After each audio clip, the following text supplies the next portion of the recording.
Presiden Ukraina Volodymyr Zelensky mengatakan tank M1 Abrams pertama buatan Amerika Serikat sudah tiba di Kiev pada hari Sabtu.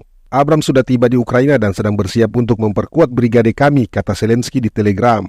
Zelensky tak merinci berapa tank yang datang dalam pengiriman pertama ini. Para pejabat Amerika Serikat sementara itu menyebut 2 peleton tank telah dikirim ke Kiev.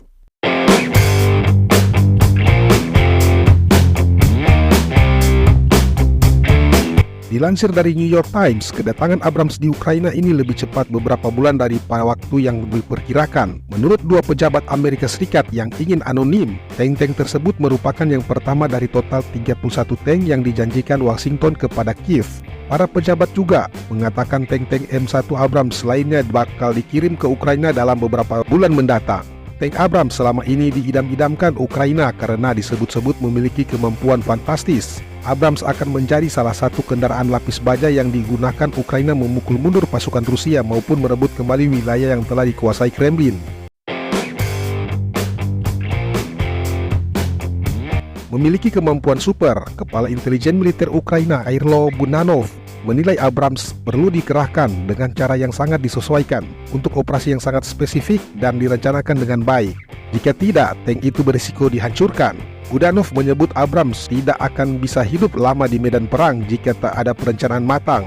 Oleh sebab itu, Abrams tak bisa begitu saja dikerahkan ke garis depan maupun guna menebus pertahanan Rusia. Sebelum pengiriman ini, negara-negara Barat pada mulanya tak setuju mengirimkan tank ke Ukraina. Barat khawatir pengiriman tank bisa meningkatkan ketegangan antara NATO dan Rusia. Pada Januari, setelah didesak Kiev berulang kali, Barat pun mulai melulu dan sepakat mengirimkan tank mereka untuk membantu Ukraina.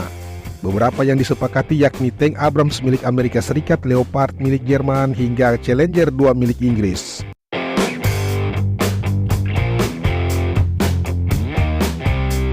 Zelensky menyatakan terima kasih kepada negara-negara sekutu Ukraina karena memenuhi janji mereka. Kiev, katanya, sedang berusaha membuat kontrak-kontrak baru untuk meningkatkan pasokan. Sang Presiden Ukraina juga mengatakan bahwa dirinya menerima laporan dari beberapa menteri, diantaranya soal penanganan dampak serangan di kota Odessa dan daerah-daerah pemukiman lainnya. Bantuan bagi para korban, melindungi Odessa merupakan prioritas di semua negosiasi yang saya lakukan menyangkut pertahanan udara, ujarnya.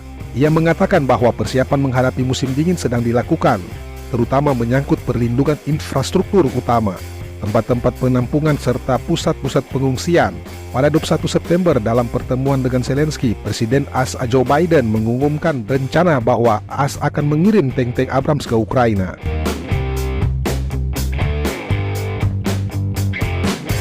Ukraina mendapat sokongan persenjataan penting untuk melanjutkan serangan balik terhadap Rusia. Presiden Ukraina Volodymyr Zelensky mengatakan pada hari Senin, tentaranya telah menerima pengiriman tank tempur Abrams Amerika Serikat.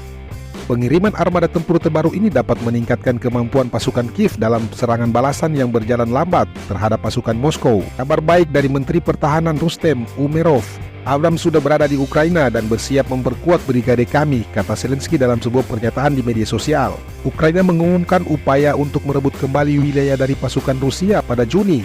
Ketika itu Kiev membangun batalion penyerangan dan menerima sejumlah senjata yang dijanjikan oleh negara-negara Barat. Zelensky tidak merinci berapa banyak tank Abrams yang telah tiba di Ukraina dan beberapa lama waktu untuk dibutuhkan untuk mengerahkan tank tersebut ke garis depan. Namun Amerika Serikat telah berjanji untuk memberikan 31 tank Abrams ke Ukraina pada awal tahun 2023. Bagian dari bantuan keamanan senilai lebih dari 43 miliar dolar Amerika Serikat yang dijanjikan selama 18 bulan terakhir. Keputusan ini usai Jerman mengumumkan akan mengirim 14 tank Leopard 2 dan mengizinkan negara lain untuk melakukan hal yang sama. Para pejabat Amerika Serikat mengatakan tank-tank Abrams tersebut akan dipasangkan dengan peluru uranium yang dapat menembus lapis baja berukuran 120 mm. Keputusan untuk menyediakan tank Abrams ke Ukraina merupakan sebuah perubahan karena para pejabat pertahanan Amerika Serikat telah berulang kali mengatakan bahwa tank tersebut tidak cocok untuk pasukan Kiev karena kompleksitasnya.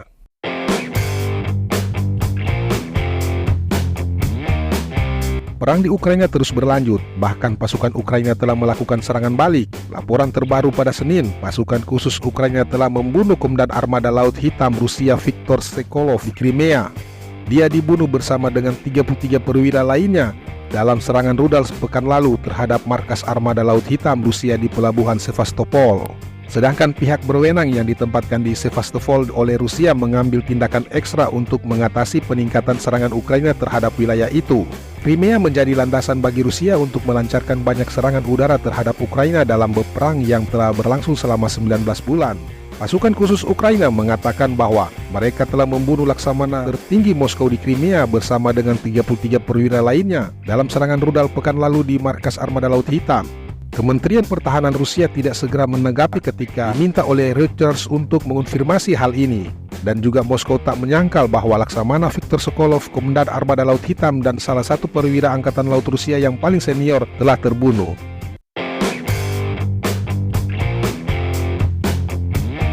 Namun pihak berwenang di Sevastopol yang dipasang Moskow mengambil tindakan ekstra untuk mengatasi peningkatan serangan Ukraina.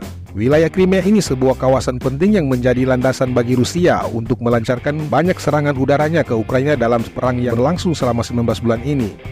Jika dikonfirmasi, pembunuhan Sokolov akan menjadi salah satu serangan Kiev yang paling signifikan terhadap Crimea, wilayah yang disita dan dianeksasi dari Rusia dari Ukraina pada tahun 2014. Setelah serangan ke markas Armada Laut Hitam Rusia, tidak segera jelas bagaimana pasukan khusus Ukraina menghitung jumlah korban tewas dan terluka dalam serangan tersebut. Setelah serangan ke markas Armada Laut Hitam Rusia, 34 perwira tewas, termasuk Komandan Armada Laut Hitam Rusia. Sebanyak 105 pasukan musuh lainnya terluka. Bangunan markas tidak dapat dipulihkan, kata pasukan khusus Ukraina di aplikasi pesan Telegram.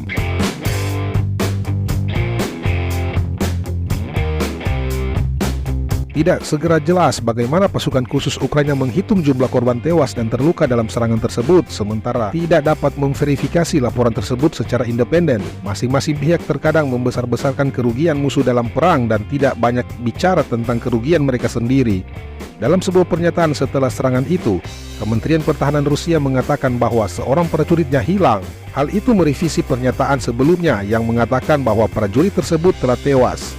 Pertahanan udara telah menjatuhkan 5 rudal, kata kementerian itu. Ukraina telah meningkatkan serangannya di Laut Hitam dan semenanjung Crimea dan mulai menggunakan rudal sebagai tambahan dari pesawat tak berawak. Kiev mengatakan bahwa menghancurkan Armada Laut Hitam Rusia akan segera signifikan, mempercepat berakhirnya perang.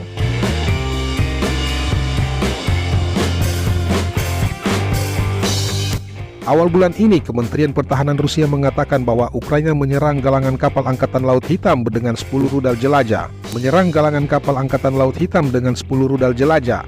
Dalam sebuah indikasi yang mungkin menunjukkan betapa seriusnya serangan Ukraina baru-baru ini terhadap Sevastopol.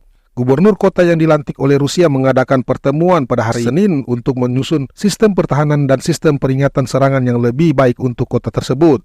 Kami memahami bahwa kami telah memasuki situasi baru yang membutuhkan respons sistemik.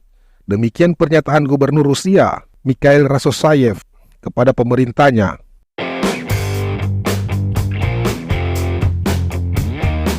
Sebelumnya, kami dari militer, kami menghadapi serangan dari kendaraan tanpa awak. Serangan semuanya telah berubah dan kita harus siap menghadapi ancaman semacam ini.